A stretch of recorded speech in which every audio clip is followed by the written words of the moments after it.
RS Bengali ক্লাসরুমে সকলকে স্বাগত। আজকে আমি পশ্চিমবঙ্গ মধ্যশিক্ষা পর্ষদ অনুমোদিত ষষ্ঠ শ্রেণীর ভূগোল বইয়ের সপ্তম অধ্যায় আবহাওয়া ও জলবায়ু এই অধ্যায়টি শুরু করব। এটি পাঠের মাধ্যমে এর বিষয়বস্তু তো বিশ্লেষণ করবই, তার সাথে সাথে যে গুরুত্বপূর্ণ প্রশ্নগুলি রয়েছে সেগুলি দাগিয়ে দেবো বা কিছু কিছু খাতায় লিখে দেবো। তোমরা সেখান থেকে অবশ্যই লিখে নেবে। এর জন্য বলবো ভিডিওর শুরুতেই তোমরা খাতা এবং পেন নিয়ে বসবে। তো মূল ভিডিওতে যাওয়ার আগে সকলের কাছে একটাই রিকোয়েস্ট, এখনো পর্যন্ত যারা আমার আরএস বেঙ্গলি ক্লাসরুম এই চ্যানেলটিকে সাবস্ক্রাইব করে উঠতে পারেননি তারা অবশ্যই চ্যানেলটিকে সাবস্ক্রাইব করবেন। আর আমার যেহেতু চ্যাপ্টারটি পুরোটা শেষ করতে হবে সেক্ষেত্রে ভিডিওটি একটু বড় হবে, তো তোমরা ভিডিওটি স্কিপ না করে একদম প্রথম থেকে শেষ পর্যন্ত দেখবে আশা করি।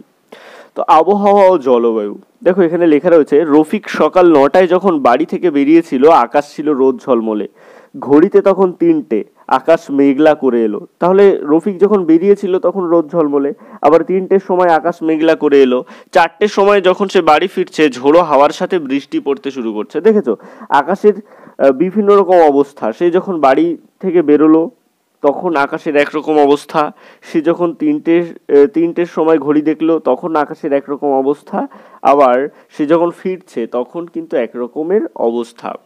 তো এটা হলো আবহাওয়া। এটা কি আবহাওয়া।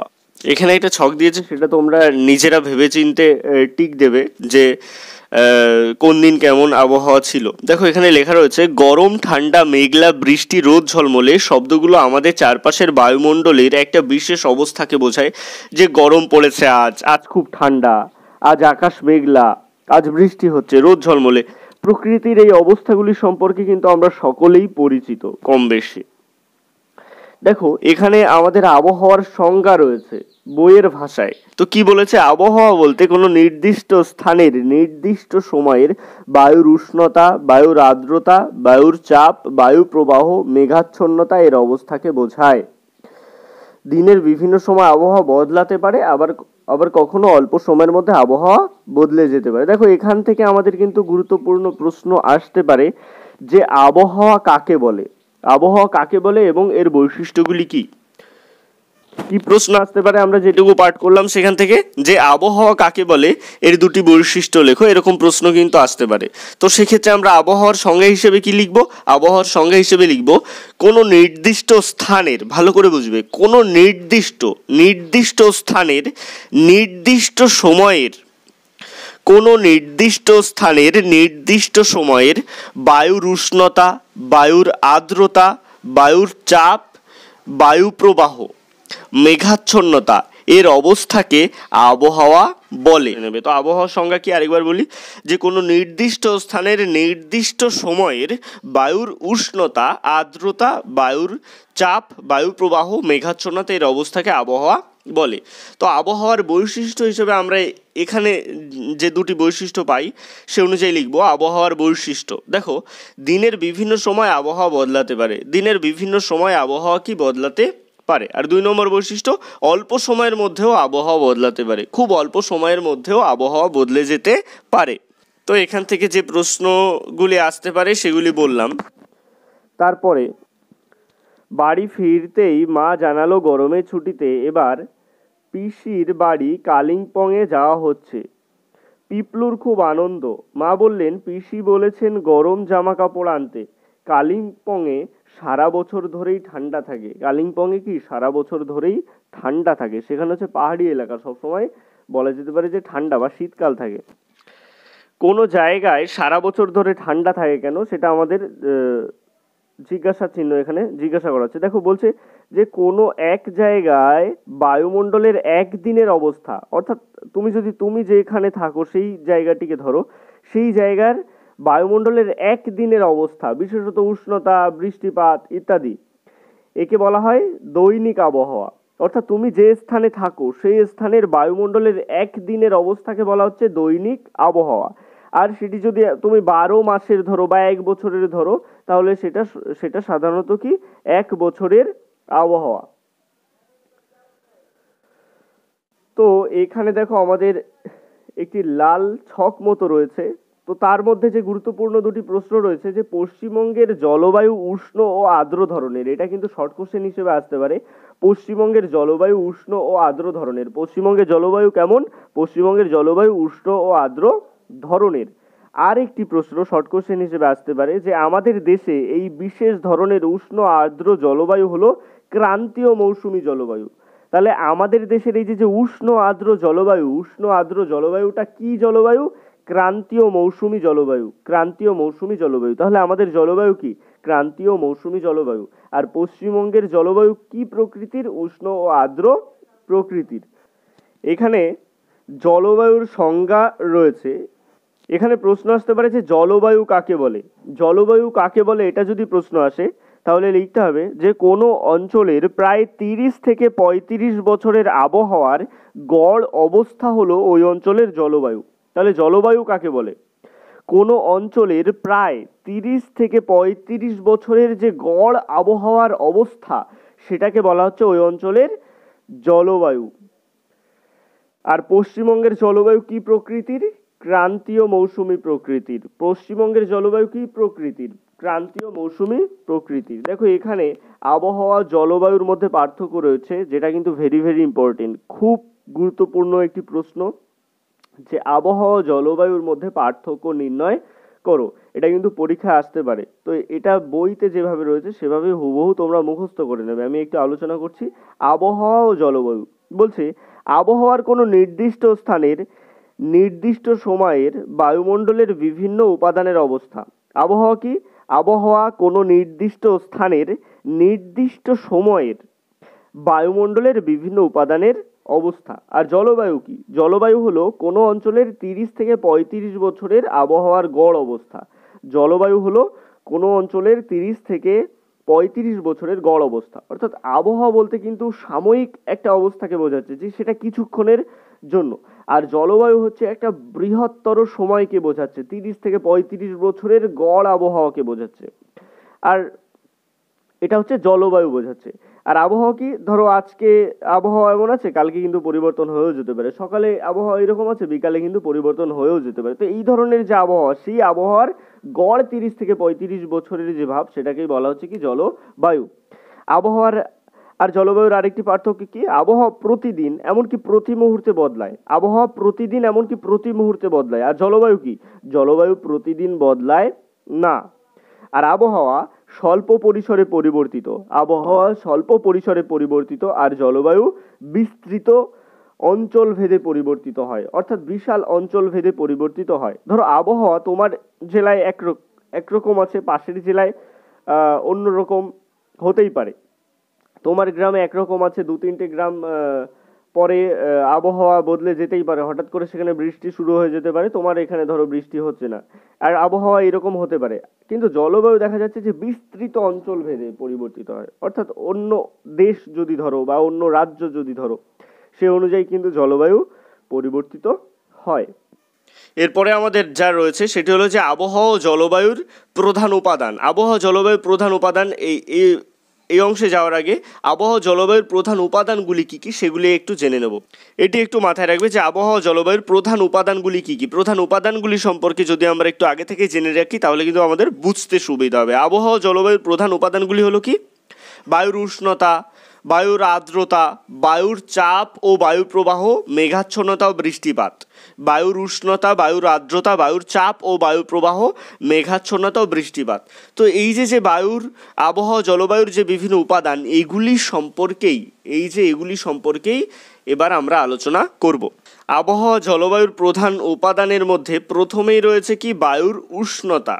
বায়ুর উষ্ণতায় যে এইটুকু অংশ, এখানে কিন্তু অজস্র প্রশ্ন রয়েছে, খুব মন দিয়ে শুনবে এবং খাতায় সেগুলি লিখে নেবে। আমি বলে দিচ্ছি, সূর্য রশ্মির 200 কোটি ভাগের 1 ভাগ মাত্র পৃথিবীতে এসে পৌঁছায়। তাহলে সূর্য যে রশ্মি, সেই সূর্য রশ্মির 200 কোটি ভাগ যদি করা হয় এক একটা রশ্মির, সেই 200 কোটি ভাগের 1 ভাগ মাত্র পৃথিবীতে এসে পৌঁছায়। একে বলা হয় কি? ইনসোলেশন। ব্র্যাকেটে কি? ইনকামিং সোলার রেডিয়েশন, ইনসোলেশন বা আগত সৌর বিকিরণ। তাহলে তোমরা খাতায় লিখে নাও যে আগত সৌর বিকিরণ কাকে বলে। আগত সৌর বিকিরণ কাকে বলে? তো আগত সৌর বিকিরণ কাকে বলে? এর উত্তর হবে সূর্যরশ্মির 200 কোটি ভাগের 1 ভাগ মাত্র পৃথিবীতে এসে পৌঁছায়। সূর্যরশ্মির 200 কোটি ভাগের 1 ভাগ মাত্র পৃথিবীতে এসে পৌঁছায়, একে বলা হয় ইনসোলেশন, ইনকামিং সোলার রেডিয়েশন বা আগত সৌর বিকিরণ। তারপরে দেখো আরও একটি প্রশ্ন, যে কার্যকরী সৌর বিকিরণ। তোমরা খাতায় লিখে নাও যে কার্যকরী সৌর বিকিরণ কাকে বলে। কার্যকরী সৌর বিকিরণ কাকে বলে? তো এইরকম যদি আমাদের প্রশ্ন আসে যে কার্যকরী সৌর বিকিরণ কাকে বলে, সেক্ষেত্রে কি লিখবে? আগত সৌর বিকিরণকে 100% ধরলে, অর্থাৎ যে সৌর বিকিরণটি আসছে সেটাকে যদি আমি 100% ধরি, তো আগত সৌর বিকিরণকে 100% ধরলে তার মাত্র 51% ভূপৃষ্ঠকে উত্তপ্ত করে। তাই একে বলে কার্যকরী সৌর বিকিরণ। কার্যকরী সৌর বিকিরণ। বোঝা গেল? তারপরে আমাদের আরেকটি প্রশ্ন আসতে পারে যে অ্যালবেডো কি? বলছে বাকি 49% মধ্যে 35% মহাশূন্যে ফিরে যায়। অর্থাৎ সূর্যরশ্মির বাকি 49% মধ্যে যে 35% মহাশূন্যে ফিরে যায় তাকে বলা হয় অ্যালবেডো। তাকে বলা হয় কি? অ্যালবেডো। তারপরে দেখো আরও একটি প্রশ্ন, পার্থিব বিকিরণ কি? পার্থিব বিকিরণ কাকে বলে? এটাও খাতায় লিখে নাও যে পার্থিব বিকিরণ কাকে বলে। তো এই পার্থিব বিকিরণ কাকে বলে এই প্রশ্ন যদি আসে, সেক্ষেত্রে লিখবে কি? যে 51% তাপ পৃথিবী পৃষ্ঠে এসে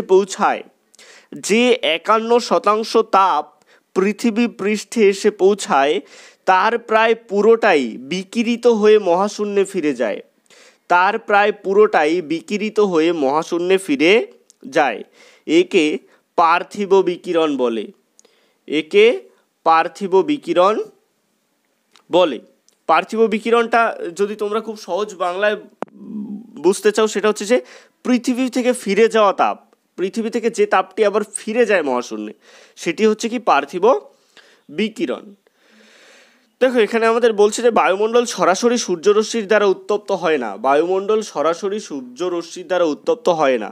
এটি বিভিন্নভাবে বায়ুমণ্ডল উত্তপ্ত হয়। সেগুলি বায়ুর উষ্ণতার মধ্যে বিভিন্ন ভাগ রয়েছে। সেগুলি কেমন? বায়ুমণ্ডল কিভাবে উত্তপ্ত হয় আগে বলে নিই। বিকিরণ পদ্ধতি, পরিবহন পদ্ধতি ও পরিচলন পদ্ধতি। বায়ুমণ্ডল উত্তপ্ত হয় বিকিরণ পদ্ধতির দ্বারা, পরিবহন পদ্ধতির দ্বারা এবং পরিচলন পদ্ধতির দ্বারা। তো এই পদ্ধতিগুলি সম্পর্কে আমরা খুব সহজভাবে জানবো উদাহরণ সহকারে, যে আমাদের চারপাশে বায়ুমণ্ডল কত রকমভাবে উত্তপ্ত হয়। এইরকম যদি প্রশ্ন আসে যে আমাদের চারপাশের বায়ুমণ্ডল কত রকমভাবে উত্তপ্ত হয়, তোমরা অবশ্যই লিখবে যে 3 রকমভাবে উত্তপ্ত হয়। সেটি কি? বিকিরণ পদ্ধতি, পরিবহন পদ্ধতি এবং পরিচলন পদ্ধতি। তাহলে আমরা প্রথমেই বিকিরণ পদ্ধতি সম্পর্কে জানব। দেখো, শীতকালে আগুন জ্বালিয়ে আগুনের চারপাশে বসে কয়েকজন মানুষ গা গরম করছে। আগুন থেকে বিকিরিত তাপ সরাসরি মানুষের দেহকে উত্তপ্ত করছে। আমরা শীতকালে যারা আগুন পোহাই, তো আমরা আগুন জ্বালিয়ে আগুনের চারপাশে যখন বসি, তো আগুনের তাপেই আমাদের দেহ উত্তপ্ত হয়ে ওঠে। তো এটাই হচ্ছে বিকিরণ, যে আগুন থেকে সরাসরি তাপ আমাদের দেহকে উত্তপ্ত করছে। এভাবেই সূর্য থেকে আসা তাপ সরাসরি ভূপৃষ্ঠকে উত্তপ্ত করে। তাহলে সূর্য থেকে আসা যে তাপ সরাসরি ভূপৃষ্ঠকে উত্তপ্ত করেছে, এই তাপ ভূপৃষ্ঠ থেকে বায়ুমণ্ডলে বিকিরিত হয়। এই তাপ কি? ভূপৃষ্ঠ থেকে, যেখানে সূর্যরশ্মি পড়ছে সেখান থেকে বায়ুমণ্ডলে কি ছড়িয়ে পড়ে, তো এবং তখন বায়ুমণ্ডল উত্তপ্ত হয়। এটা হচ্ছে বিকিরণ পদ্ধতি। এটা কি? বিকিরণ পদ্ধতি। তারপর আমরা পরিবহন পদ্ধতির সম্পর্কে জানব। পরিবহন পদ্ধতিটা হচ্ছে কোনো একটি মাধ্যমের মধ্য দিয়ে সেই উষ্ণতাটা বা তাপটা আসবে, কোনো একটি মাধ্যমের মধ্য থেকে আসবে। সে কিন্তু সরাসরি বাতাসে বায়ুমণ্ডলে মিশতে পারবে না। দেখো, মোমবাতির ওপর একটা স্টিলের চামচ কিছুক্ষণ ধরে রাখলে প্রথমে গোলাকার ও পরে দণ্ডাকার অংশ গরম হয়ে ওঠে। তুমি যদি মোমবাতির ওপর কোনো একটি চামচ রাখো, তাহলে প্রথমে কি এই যে গোল অংশটা, এখান থেকে তাপ লাগছে, তাই এই গোল অংশটা প্রথমে উত্তপ্ত হবে। তারপরে এই যে দণ্ড চলে যাবে এইদিকে, পুরোটা ছবি যেহেতু নেই, চামচের যে দণ্ড এদিকে চলে যাবে, ধীরে ধীরে কিন্তু এইটুকু উত্তপ্ত হওয়ার পরে সেই দণ্ডটাও কিন্তু গরম হতে শুরু করবে, এবং সেই দণ্ডটাও যখন গরম হয়ে যাবে তখন কিন্তু আমাদের আঙুলে ছ্যাঁকা লাগবে। তো এটাই হচ্ছে পরিবহন পদ্ধতি। এটা কি?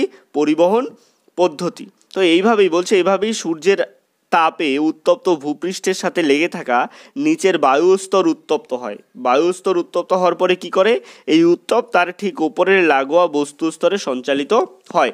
দেখো এখানে একটি গুরুত্বপূর্ণ শর্ট কোশ্চেন আমরা পাবো যে বায়ুর উষ্ণতাটা আসলে কি। বায়ুর উষ্ণতাটা আসলে কি, দেখো তাপ হলো এক প্রকার শক্তি, তাপ হলো এক প্রকার শক্তি যা কোনো বস্তুকে উত্তপ্ত করে। তাহলে তাপ কি, তাপ হলো এক প্রকার শক্তি যা কোনো বস্তুকে উত্তপ্ত করে।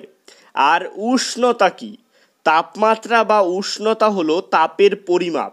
তাপমাত্রা বা উষ্ণতা হলো তাপের পরিমাপ। অর্থাৎ আমি যদি একটি চামচকে গরম করি, সেই চামচটি কি পরিমাণে গরম রয়েছে তার পরিমাণটাই হচ্ছে উষ্ণতা, তার পরিমাণটাই হচ্ছে কি উষ্ণতা বা তাপমাত্রা।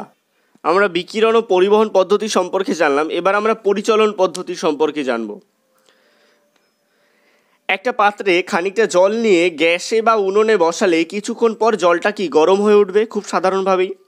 আগুনের তাপে পাত্রের নিচের জল প্রথমে গরম হয়ে হালকা হয়ে উপরের দিকে ওঠে, আবার উপরের জল ঠান্ডা হয়ে নিচের দিকে নামে। দেখো এই যে নিচের যে জলটা সেটা তো সবার প্রথম গরম হচ্ছে, সেটা গরম হয়ে হালকা হয়ে কি উপরে উঠে যাচ্ছে।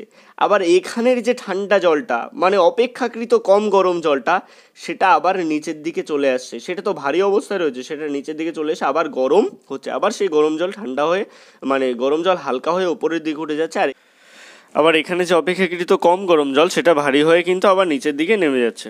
তারপরে আমরা কিছু গুরুত্বপূর্ণ কিছু প্রশ্ন এখানে পাচ্ছি। দেখো কোনো স্থানের একদিনের সর্বোচ্চ ও সর্বনিম্ন তাপমাত্রার পার্থক্য হলো ওই স্থানের দৈনিক উষ্ণতার প্রসার বা পার্থক্য।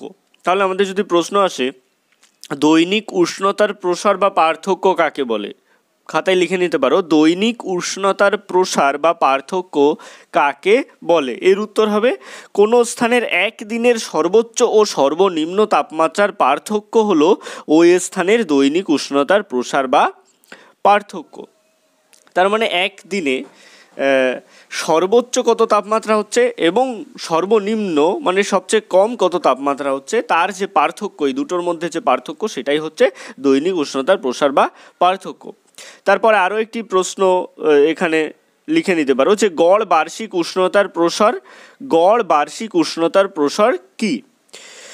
তাহলে এটা লিখবে কোনো স্থানের শীতলতম ও উষ্ণতম মাসের, কোনো স্থানের শীতলতম ও উষ্ণতম মাসের তাপমাত্রার পার্থক্য হলো গড় বার্ষিক উষ্ণতার প্রসার। এরপরে আমরা কিছু গুরুত্বপূর্ণ শর্ট কোশ্চেন এখানে পাচ্ছি যে বায়ুমণ্ডলের উষ্ণতা মাপার জন্য থার্মোমিটার ব্যবহার করা হয়। তাহলে বায়ুমণ্ডলের উষ্ণতা মাপার জন্য থার্মোমিটার ব্যবহার করা হয়। দেখো আমরা যে টিভিতে, সংবাদপত্রে, আবহাওয়ার খবরে যে আমরা দেখি না যে দিনের সর্বোচ্চ তাপমাত্রা কত, সর্বনিম্ন তাপমাত্রা কত, সেগুলি কিন্তু থার্মোমিটারের ব্যবহার করে সেগুলি মাপা হয়, থার্মোমিটারের সাহায্যে মাপা হয়। 6 থার্মোমিটার দিয়ে দিনের সর্বোচ্চ সর্বনিম্ন তাপমাত্রা পরিমাপ করা হয়। এটা কিন্তু পরীক্ষা আসতে পারে যে দিনের সর্বোচ্চ ও সর্বনিম্ন তাপমাত্রা কোন থার্মোমিটার দিয়ে মাপা হয়। তো এর উত্তর হবে 6 থার্মোমিটার দিয়ে দিনের সর্বোচ্চ ও সর্বনিম্ন তাপমাত্রা মাপা হয়। এরপরে আমাদের বলেছে যে তাপমাত্রা মাপার দু রকমের স্কেল আছে। তাপমাত্রা মাপার স্কেল কত রকমের? দু রকমের। একটা হচ্ছে ফারেনহাইট স্কেল আর একটা হচ্ছে সেলসিয়াস বা সেন্টিগ্রেড স্কেল। তাহলে তাপমাত্রা মাপার দু রকমের স্কেল কি? ফারেনহাইট স্কেল আর সেলসিয়াস বা সেন্টিগ্রেড স্কেল। দেখো ফারেনহাইট স্কেলে 32 ডিগ্রি, এটা 32, তারপরে এই যে এখানে একটা শূন্য মতো লেখা হচ্ছে 32 ডিগ্রি এফ, এফ অর্থাৎ ফারেনহাইট। তাহলে ফারেনহাইট স্কেলে 32 ডিগ্রি ফারেনহাইট বা সেন্টিগ্রেড স্কেলে 0 ডিগ্রি সেন্টিগ্রেড এ জল জমে বরফে পরিণত হয়। তাহলে এটা কিন্তু আলাদা আলাদা করে মনে রাখতে হবে যে ফারেনহাইট স্কেলে 32 ডিগ্রি ফারেনহাইটে জল জমে বরফে পরিণত হয়, আর সেন্টিগ্রেড স্কেলে 0 ডিগ্রি সেন্টিগ্রেডে বা 0 ডিগ্রি সেলসিয়াসে জল জমে বরফে পরিণত হয়।